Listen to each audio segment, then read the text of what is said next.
La leçon du jour, apprendre à écouter son cœur. Il existe un temple zen caché dans les montagnes du Japon où l'on pratique quelque chose de dangereux, ne rien faire. Pas de téléphone. Pas de plan. Pas de stratégie sur 5 ans. Juste le silence. Maître Takuan dirigeait ce temple depuis 40 ans. Des élèves arrivaient de partout, s'attendant à apprendre des techniques de méditation, des exercices de respiration, des secrets anciens.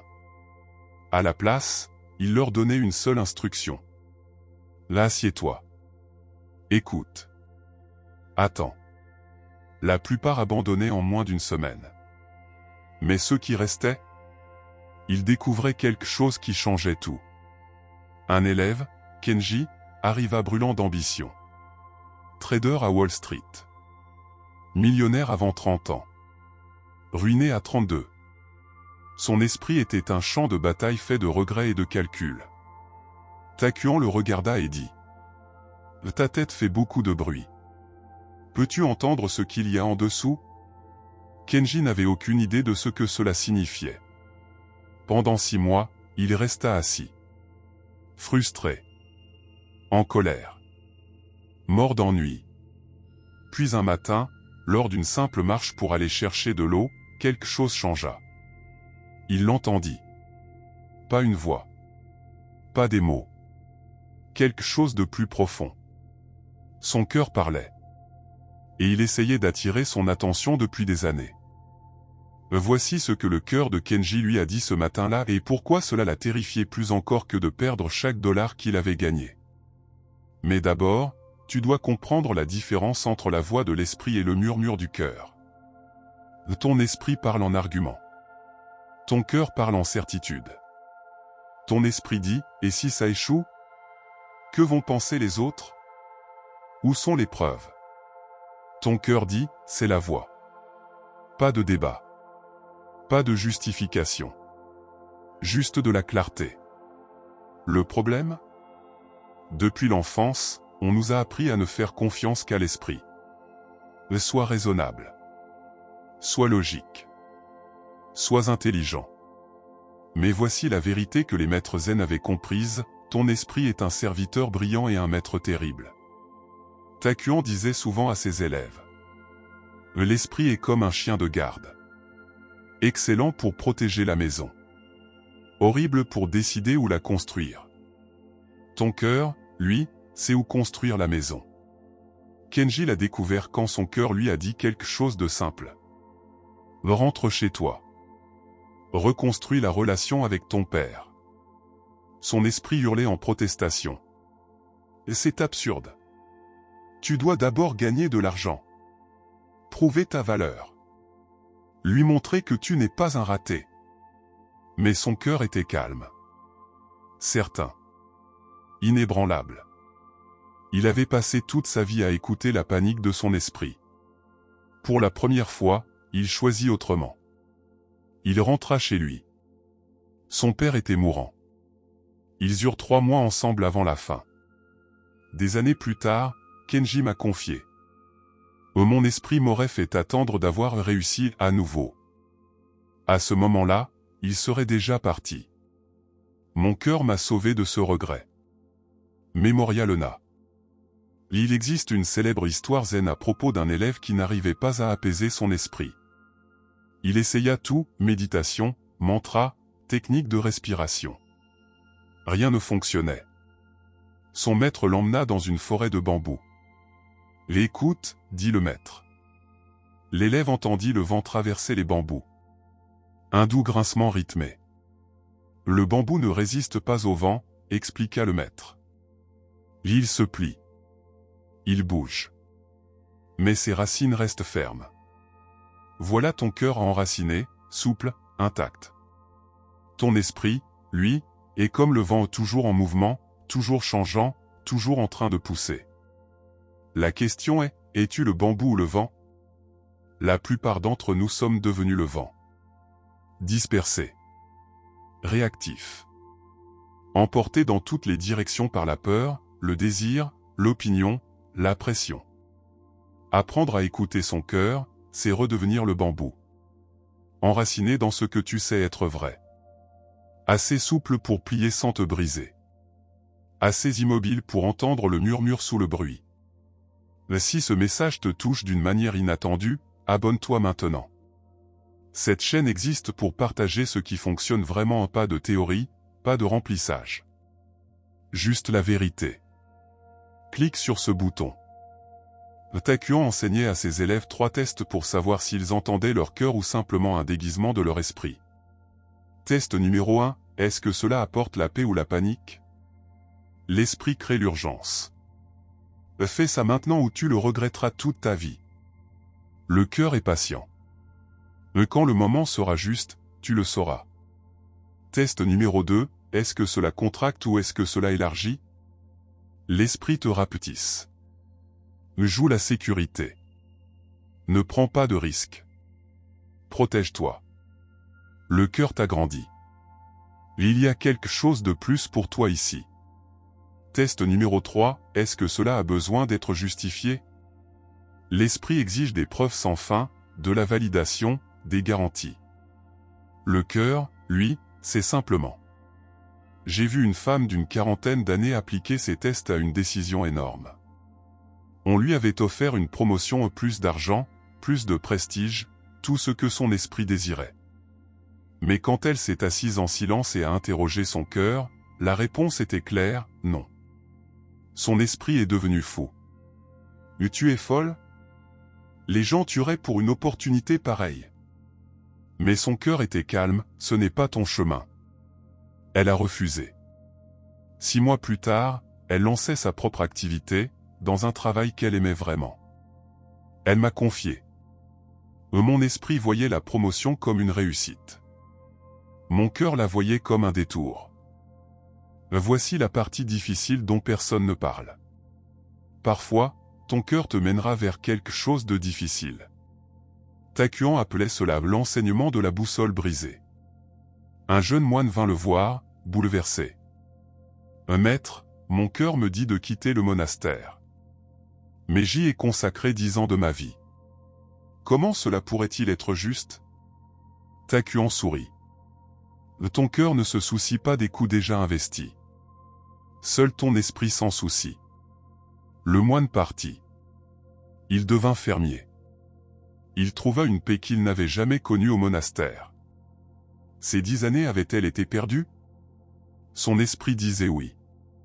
Son cœur disait non. Ces années lui avaient appris ce qu'il devait apprendre avant de continuer sa route. C'est là que la plupart des gens abandonnent la guidance de leur cœur. Quand elle les mène vers quelque chose d'inconfortable, d'incommode, d'inexplicable aux yeux des autres. Un homme quitte une carrière de 20 ans. Une femme met fin à une relation que tout le monde croyait parfaite. Quelqu'un s'éloigne de la sécurité pour aller vers l'incertitude. L'esprit hurle. Et c'est de la folie. Le cœur murmure. Et c'est nécessaire. Kenji le formulait ainsi. Et suivre son cœur ne rend pas la vie plus facile. Cela rend la vie réelle. Tu arrêtes de jouer un rôle. D'être dans le paraître. De construire une vie qui a l'air réussie mais qui sonne creux. Tu commences à construire une vie qui sonne vraie. Même quand c'est difficile. Surtout quand c'est difficile. Alors, comment fait-on concrètement? La méthode de Taekuan était simple, mais pas facile. Étape 1, créer du silence. Pas une fois par an lors d'une retraite. Chaque jour. Même 5 minutes suffisent. Pas de musique. Pas de podcast. Aucune distraction. Juste toi et le silence. Étape 2, poser une seule question. Pas « que devrais-je faire ?» Cela déclenche la machine d'analyse de l'esprit. Demande plutôt « qu'est-ce que je sais être vrai, là, maintenant ?» Puis écoute. Ne force pas une réponse. N'attrape pas les pensées. Laisse la réponse remonter comme une bulle venant du fond de l'eau. Étape 3, faire confiance à la première évidence. L'esprit va immédiatement se précipiter avec des doutes et des remises en question. Cette première évidence, cette sensation initiale de oui, de non ou de battant, c'est ton cœur. Étape 4. Agir en conséquence, même à petite échelle. Tu n'as pas besoin de quitter ton travail demain. Mais si ton cœur dit « et cette conversation », elle a. S'il dit « fais cette promenade », fais-la. S'il dit « commence ce projet », commence. Les petites actions développent le muscle de la confiance. Un élève a commencé par quelque chose de minuscule, son cœur lui a dit de prendre un chemin différent pour aller au travail. Cela semblait inutile. Mais il a écouté. Ce jour-là, sur ce nouvel itinéraire, il est tombé sur un vieil ami. Cette conversation a mené à un partenariat professionnel qui a changé sa vie.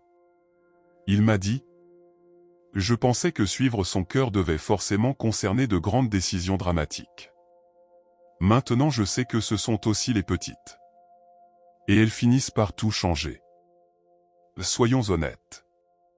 Parfois, tu écouteras ton cœur et les choses ne se passeront pas comme tu l'espérais. Tu feras le saut et tu tomberas. Tu feras confiance à cette certitude et elle te mènera vers quelque chose de douloureux. C'est là que beaucoup de gens disent « Mais tu vois, j'aurais dû écouter mon esprit. » Mais Takuan enseignait quelque chose d'essentiel. Ton cœur ne promet pas le confort. Il promet la croissance. Une femme a suivi son cœur dans une relation. Cela s'est mal terminé. Elle s'est sentie trahie par sa propre intuition. Mais des années plus tard, elle a compris. Cette relation m'a appris ce dont j'avais vraiment besoin chez un partenaire. Mon cœur ne s'était pas trompé. Il me guidait à travers la leçon que je devais apprendre. Ton cœur voit l'ensemble du tableau. Le jeu à long terme. Ton esprit veut des résultats immédiats, des garanties, des choix sûrs. Ton cœur joue à un tout autre jeu. Kenji a fait faillite 2 fois après avoir quitté Wall Street. Son esprit disait « Mais tu as encore échoué ». Son cœur disait « Mais tu apprends ce que tu dois savoir ». Aujourd'hui, c'est l'une des personnes les plus ancrées que je connaisse. Pas la plus riche. Pas la plus réussie selon les standards habituels.